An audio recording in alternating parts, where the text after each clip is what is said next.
I don't understand. All I see is one side slinging mud at the other side, and the other side, for the most part, just taking it. Yes, they're trying to lambast people for Trump's lawsuit and this and that and this and that, but you don't find Trump supporters calling all Biden supporters every name in the book. You don't find studies coming out in Psychology Today calling all Biden supporters one certain thing. But no, here you have this guy, Bobby Azarian, PhD, mind in the machine. Well, what machine do you have your mind in so that I can avoid that machine? Because it's a pretty prejudiced machine there, buddy. Unbelievable. You got to listen to this, because this is just absurd of what, if you're a Trump supporter, Psychology Today thinks of you. So let's read this. An analysis of Trump supporters has identified 5 key traits. This will be good. The lightning-fast ascent and political invincibility of Donald Trump has left many experts baffled and wondering. There's nothing baffling and wondering about it. People are sick of lockstep politics. The same old, same old. If you've already discredited yourself with the first sentence, if you don't understand why people voted for Trump, then you're lost. You're done. Everything else you say from here, everybody should know why they voted for Trump. It was a big middle finger to the establishment. It was saying, we don't want this anymore. We don't want the same old. And what did we do? Voted for the same old. How did we get here? Because people voted for Trump. Any accurate and sufficient answers to that question must not only focus on Trump himself, but also on his uniquely loyal supporters. Given their extreme devotion and unwavering admiration for their highly unpredictable and often inflammatory leader, some have turned to the field of psychology for scientific explanations based on precise quantitative data and established theoretical frameworks. Oh, really? Remember, he said that. Precise quantitative data. Everything here he can quantify. Remember that as I read these to you. And don't at me. I didn't make these. He did. Okay? Let's go. We're going to go ahead and jump down to what they are. Number 1. Authoritarian personality syndrome. Authoritarianism refers to the advocacy or enforcement of strict obedience to authority at the expense of personal freedom and is commonly associated with a lack of concern for the opinions or needs of others. Wow, you just described the complete opposite of Trump supporters. They don't conform. They don't conform or obey authority like that. That's what? Okay. Authoritarian personality syndrome, a well-studied and globally prevalent condition, is a state of mind that is characterized by belief in total and complete obedience to one's authority. Definitely not any Trump supporter I have ever seen. Those with the syndrome often display aggression towards outgroup members. But it is the outgroup members that are attacking the Trump supporters. That clip a while ago about the Million MAGA March, if you extended the clip out past the part where someone said, oh, Trump supporters are only being attacked, and then someone said, no, you clipped it, and they showed a longer clip where Trump supporters were punching people, and then the people were attacking back at the Trump supporters, and then someone said, oh, no, now you're framing it. Let me show you the entirety of the clip. The entirety of the clip shows the Democratic Biden supporters attacking Trump supporters relentlessly until finally the Trump supporters turned around and said enough and fought back. That was the full context. So what are you talking about? It is the Trump supporters that have been attacked repeatedly. I have like 2-3 stories of Trump supporters doing the attacking. Everything else is a Biden supporter doing the attacking. And the multitudes of Trump supporters that are doing the attacking, 99.9% of them are turned out false. That was a Biden supporter that made a hoax. Remember, that's our keyword today. Hoax. Nobody lies anymore. It's just a hoax. I didn't lie to you. I just hoaxed you. It was just a hoax. Remember, if you get in trouble for lying, it's not lying anymore. Not nowadays. Nowadays, it's a hoax. And hoaxes are okay. Unbelievable. You're taking like the situation and you're reversing it. I have thousands of stories of Trump supporters being attacked. And like 2 of Trump supporters doing the attacking. And other ones where Trump supporters are shown in video doing the attacking, it's only because they were attacked first. When you watch the full video. So what are you talking about? Submissiveness to authority. Wrong. How many Trump supporters do you know are submissive to authority? If anything, they're not. Resistance to new experiences. Wrong. Trump supporters that I have seen, and I'm not a Trump supporter, I'm a Democrat. All the Trump supporters that I have seen are out for new experiences. They bring new people in. They don't care about your sex, race, religion, anything. They're very welcoming. It's the left, it's the Democrats, it's the Biden supporters that are the hateful ones, it seems. That's why my experience, my lived experience, can't discount my lived experience. And trust me, when it comes to politics, I talk. I know people. I know Trump supporters. I know Biden supporters. And you know what? The Biden supporters are unhinged. They're just, everything's about race and this and that. And if you just even don't believe with one bit of every single thing that they say, they go ballistic. Trump supporters are more willing to sit down and talk to you and be like, oh, that's how you believe? Okay, that's cool. Here's how I believe. Right on. Hey, let's go, let's go let's have a beer. I don't drink, but you know what I mean. Man, and a rigid hierarchical view of society. The syndrome is often triggered by fear, making it easy for leaders to exaggerate, threat, or fearmonger to gain their allegiance. My God, I can't believe you're putting out this.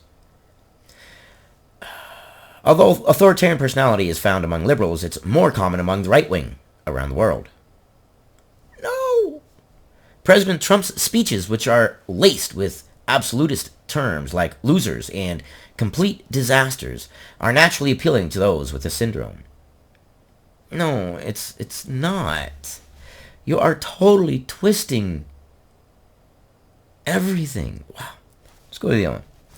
Number 2. Oh boy. Oh boy. Oh boy. Social dominance orientation. Social dominance orientation, SDO. I'm a member of SDO. Put your hands up. No, I don't know. SDO sounds very authoritarian. Maybe I suffer from authoritarian personality syndrome. SDO. Social dominance orientation, which is distinct but related to authoritarian personality syndrome, refers to people who have a preference for the societal hierarchy of groups, specifically within a structure in which high-status groups have dominance over the low-status ones. Those with SDO are typically dominant, tough-minded, and driven by self-interests. Hold on. Strike that last little bit. That part up on the front, this whole part right here refers to almost every single human being alive. That's how we're geared. Societal hierarchies. That's why we have presidents and vice presidents, and we have generals, and we have people under the generals. In the police department, you have lieutenants and people under the lieutenants and captains, and you have your boss and you have your supervisor, and if you are the boss and supervisor, you've got your boss or supervisor unless you are the owner, and if you're the owner, then you have the United States government or whatever local government you have. Societal hierarchies, that's everywhere. That's everybody. That's every place. You can't get away from it. So what are you talking about? Wow. In Trump's speeches, he appeals to those with SDO by repeatedly making a clear distinction between groups that have a generally higher status in society, white, and those that are typically thought as belonging to a lower status, immigrants and minorities. No, he doesn't. No, he doesn't. No, he doesn't. The minority comment, he said, look, some of the immigrants that are coming across the border are not good people. And he's not lying. Because you cannot possibly say that 100% of immigrants coming across the border are beautiful angels. That none of them have any nefarious purposes in mind. Not one of them. Well, that would be a lie, obviously. Because none of 100% of any people are 100% good. That's absurd. I'm sorry. And here I am. I'm the guy that gets in trouble for pointing out the obvious because people don't want to know that there's evil in the world, but there's evil in the world. If you want to stick your head in the sand, I'm sorry, stick your head in the sand. But if you want to be educated, and you want to be able to protect yourself, and you want to be able to educate yourself, you've got to know these things exist. So I'm sorry, stating the obvious. Prejudice. Oh, yes, here we go. It would be grossly unfair and inaccurate to say that every one of Trump's supporters have prejudice against ethnic and religious minorities. But it would be equally inaccurate to say that many do not. And it would be equally accurate to say that many in every single organization ever invented and every single ethnic group ever invented have these same things. So what are you talking about? Literally everything you're saying here is just totally negated. And you are saying it with such a biased lens. I like to look at things from multiple perspectives. I don't like this boxed in, all Trump supporters are evil and they're prejudiced and they're this and that and this and that. And yeah, I know, they said not all Trump supporters. But if it wasn't in here, then why are they saying that these are the analysis of Trump supporters' 5 key traits, and one of their traits is this one? Because they're lying to you. They do believe every single Trump supporter has this. Otherwise, it wouldn't be on this list. But in reality, every single person has prejudice. If you're going down the street and you have 2 hitchhikers, and one of them has a chainsaw and a mask and he's covered in blood, and one of them is wearing a suit, and you stop and you pick up the person in the suit, guess what? You were prejudiced against the guy with the chainsaw. Does that mean you must now drive back and pick up the guy with the chainsaw covered in blood? According to this kind of logic, yes, it does. Unbelievable. Unbelievable. God, these are so just annoying to even just read. But it is a well-known fact that the Republican Party, going at least as far back to Richard Nixon's Southern strategy, used strategies that appealed to bigotry, such as lacing speeches with dog whistles, code words that signaled prejudice towards minorities that were designed to be heard by racists, but no one else. Yes, because racists have a secret code book out there when they're president. They're just a second word, 4th paragraph, 5th. Okay, got it. Write this down. Oh, yeah, okay, we got it. Yeah. Okay, yeah, sure, pal. Okay. While dog whistles of the past were more subtle, Trump's are sometimes shockingly direct. There's no denying that he routinely appeals to bigoted supporters when he calls Muslims dangerous. Okay, some Muslims are dangerous. Some of everybody's dangerous. And he didn't say all Muslims. And Mexican immigrants, rapists, and murderers. He didn't say all. Here, you're twisting words.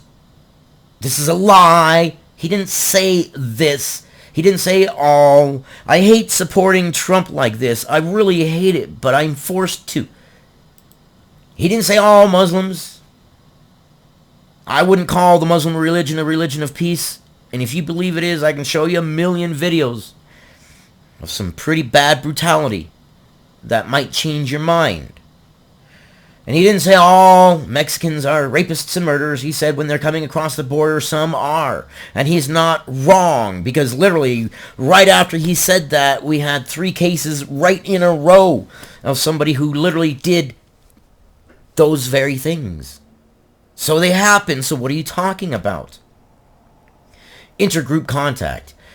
Yes, basically they're saying that Trump supporters don't have contact with anybody outside of Trump supporters, but you are wrong. It is you, left, you, Democrats, you, Biden supporters that live in this echo chamber and refuse to pick up the blinders and look at the world and see things anywhere beyond Orange Man bad and all Trump supporters evil. And again, I am not a Trump supporter. But simply by me pointing out truth and fact, people are going to label me a Trump supporter, and that's how bad it's been. Unbelievable. This is so aggravating. Relative deprivation. Relative deprivation refers to the experience of being deprived of something to which one believes they are entitled. It is the discontent felt when one compares their position in life to others who they feel are equal or inferior but have unfairly had more success than them. But you don't... Okay. Common explanations for Trump's popularity among non-bigoted voters. Among non-bigoted voters? Common explanations for Trump's popularity among non-bigoted voters. So in other words, anybody that voted for Trump is a bigoted voter, and anybody who didn't is a non-bigoted voter? What are you trying to say? Oh my gosh. Involve economics. There is no doubt that some Trump supporters are simply angry that American jobs are being lost to Mexico and China, which is certainly understandable. Although these loyalists often ignore the fact that some of these careers are actually being lost due to the accelerating pace of automation. What does any of that have to do? Okay. These Trump supporters are experiencing relative deprivation and are common among the swing states like Ohio, Michigan, and Pennsylvania. This kind of deprivation is specifically referred to as relative, as opposed to absolute, because the feeling is often based on a skewed perception of what one is entitled to. That's right, Trump supporters. If you support Trump in any way, shape, or form, you voted for Trump, then you have a skewed version of what you are entitled to. Free speech, you are not entitled to free speech, even though the Constitution says you are not. For example, an analysis conducted by 538 estimated that the median annual of income of Trump supporters was $72,000. Okay? If such data is accurate, the portrayal of most Trump supporters as working-class citizens rebelling against Republican elites may be more myth than fact. Every bit of your article is myth. You know, I would love to get enough traction on this video to get Bobby Azarian to be able to see this, because this is absolutely absurd. This is ridiculous. I haven't heard such dribble in a long time. You are literally labeling 72 million Americans. Your view and your vision of individuals who have a differing political ideology than yours is askew. But what do you think? That was a long one. Give yourselves a thumbs up for sticking through. I love you guys. I'll keep you informed. And remember, anybody that says all of one people are a certain way are instantly lying. And take a step back off your partisan lines and look at things from an open perspective. I would be lambasting an article that said the same thing about Biden supporters. I don't know. Evidence. I see evidence of Biden supporters attacking Trump supporters, and I see very little evidence of Trump supporters attacking Biden supporters. So when I say things like that, I'm speaking from a point of, hey, I believe I have the evidence, and I can show you the receipts. I love you guys, and I'll see you on the next one.